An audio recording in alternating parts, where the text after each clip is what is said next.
কথায় আছে, শেষ ভালো যার সব ভালো তার। তাই বছরের শেষ দিনটাকে আরও ভালো করে কাটানোর জন্য আমরা বেরিয়ে পড়েছিলাম প্রান্তিকের উদ্দেশ্যে। ঘড়িতে তখন বাজে 8:45। হাওড়া স্টেশনে আমরা সবাই মিট করেছিলাম। অন্যান্য বছরেও আমরা এই 31স্টে প্রান্তিকেই যাই। দেখতে দেখতে ট্রেন ছেড়ে দিয়েছিল 10টা 10-এ। আর বাইরের ভিউটা দেখতে অসম্ভব সুন্দর লাগছিল।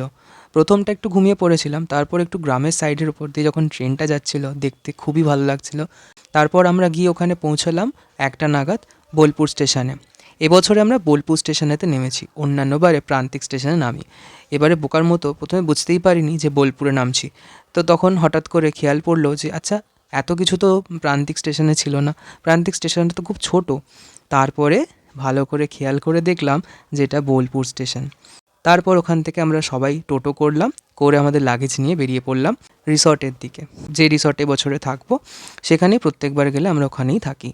আর এই গাছটা যেটা দেখতে পাচ্ছ, এটা বিশ্বভারতীর ওখানে। এই গাছের তলাতেই রবীন্দ্রনাথ ঠাকুর কবিতা গল্প সব লিখতেন। রিসর্টে ঢুকতেই এক ঝাঁক অতিথির সাথে দেখা হয়েছিল। ড্রিম খোয়াই রিসর্টে আমরা ছিলাম, আর গোটা রিসর্টটা আমরাই বুক করেছিলাম। ওখানে মাসি, পলি আন্টি, মা, এদিকে মশাই, মাসিমণি, আর এদিকে মন, তোজো। এখনও অনেকেই ছিল, তারা আমার ব্লগে আপাতত আসেনি। ওখানে লাগেজপত্র রেখে আশেপাশের জায়গাটা ঘুরতে গেছিলাম। আর এখন যে রিসর্টটা দেখাচ্ছি, এই রিসর্টটা আমাদের রিসর্ট থেকে একটু গেলেই পড়বে।